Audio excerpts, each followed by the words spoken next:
نسو ایک عورت نما آدمی تھا، باریک آواز، بغیر داڑھی اور نازک اندام مرد۔ وہ اپنی ظاہری شکل و صورت سے فائدہ اٹھاتے ہوئے زنانہ حمام میں عورتوں کا مساج کرتا اور میل اتارتا تھا۔ کوئی بھی اس کی حقیقت نہیں جانتا تھا، سب ہی اسے عورت سمجھتے تھے۔ یہ طریقہ اس کے لیے ذریعہ معاش بھی تھا، عورتوں کے جسم سے لذت بھی لیتا تھا۔ کئی بار ضمیر کے ملامت کرنے پر اس نے اس کام سے توبہ بھی کر لی، لیکن ہمیشہ توبہ توڑتا رہا۔ ایک دن بادشاہ کی بیٹی حمام گئی۔ حمام اور مساج کرنے کے بعد پتہ چلا کہ اس کا گراں بہا گوہر کھو گیا ہے۔ بادشاہ کی بیٹی نے حکم دیا کہ سب کی تلاشی لی جائے۔ سب کی تلاشی لی گئی مگر ہیرا نہیں ملا۔ نسو رسوائی کے ڈر سے ایک جگہ چھپ گیا۔ جب اس نے دیکھا کہ شہزادی کی کنیزیں اسے ڈھونڈ رہی ہیں تو اس نے سچے دل سے خدا کو پکارا اور خدا کی بارگاہ میں دل سے توبہ کی اور وعدہ کیا کہ آئندہ کبھی بھی یہ کام نہیں کروں گا، میری لاج رکھ لے مولا۔ وہ دعا مانگ ہی رہا تھا کہ اچانک باہر سے آواز سنائی دی کہ نسو کو چھوڑ دو، ہیرا مل گیا ہے۔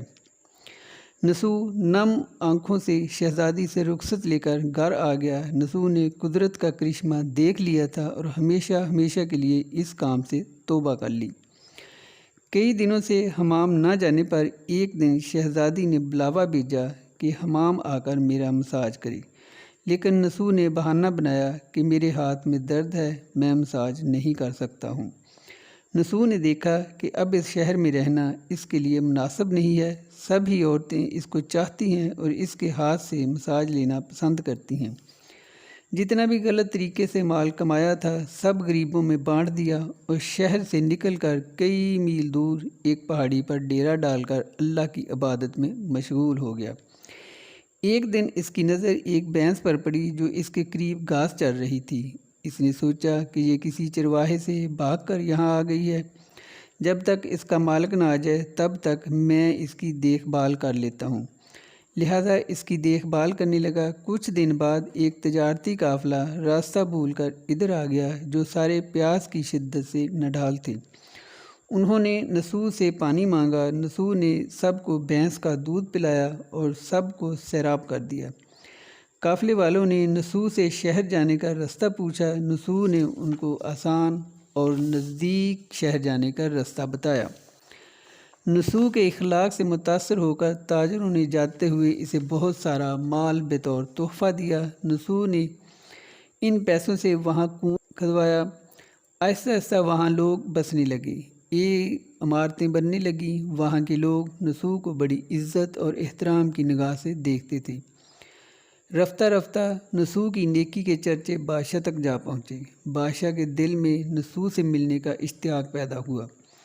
اس نے نسو کو پیغام بھیجا کہ بادشاہ آپ سے ملنا چاہتے ہیں، مہربانی کر کے دربار تشریف لے آئیں۔ جب نسو کو بادشاہ کا پیغام ملا تو اس نے ملنے سے انکار کر دیا اور معذرت چاہی کہ مجھے بہت سارے کام ہیں، میں نہیں آ سکتا۔ بادشاہ کو بہت تعجب ہوا، مگر اس بے نیازی کو دیکھ کر ملنے کا طلب اور بڑھ گئی۔ بادشاہ نے کہا اگر نسو نہیں آ سکتے تو ہم خود اس کے پاس جائیں گے۔ جب بادشاہ نسو کے علاقے میں داخل ہوا، خدا کی طرف سے ملک الموت کو حکم ہوا کہ بادشاہ کی روح قبض کر لیں۔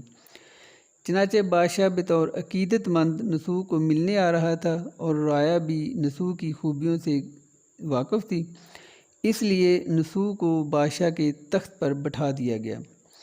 نسو نے اپنے ملک میں عدل و انصاف کا نظام قائم کیا۔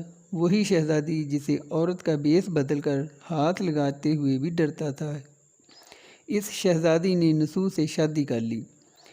ایک دن نسو دربار میں بیٹھا لوگوں کی داد رسی کر رہا تھا کہ ایک شخص وارد ہوا اور کہنے لگا کہ کچھ سال پہلے میری بھینس گم ہو گئی تھی، بہت ڈھونڈا مگر نہیں ملی، برائے مہربانی میری مدد فرمائیں۔ نسو نے کہا تمہاری بھینس میرے پاس ہے، آج جو کچھ میرے پاس ہے وہ تمہاری بھینس کی وجہ سے ہی ہے۔ نسو نے حکم دیا کہ اس کے سارے مال اور دولت کا آدھا حصہ بھینس کے مالک کو دیا جائے۔ وہ شخص خدا کے حکم سے کہنے لگا کہ اے نسو جان لو، نہ میں انسان ہوں اور نہ ہی وہ جانور بھینس ہے، بلکہ ہم دو فرشتے ہیں جو امتحان تمہارے لیے لے کر آئے تھے۔ یہ سارا مال اور دولت تمہارے سچے دل سے توبہ کرنے کا نتیجہ ہے، یہ سب کچھ تمہیں مبارک ہو۔ اور یہ کہہ کر وہ دونوں فرشتے غائب ہو گئے۔ اسی وجہ سے سچے دل سے توبہ کرنے کو توبہ نصوح کہتے ہیں۔ تاریخ کی کتابوں میں نصوح کو بنی اسرائیل کے ایک بڑے عابد کی حیثیت سے لکھا گیا ہے۔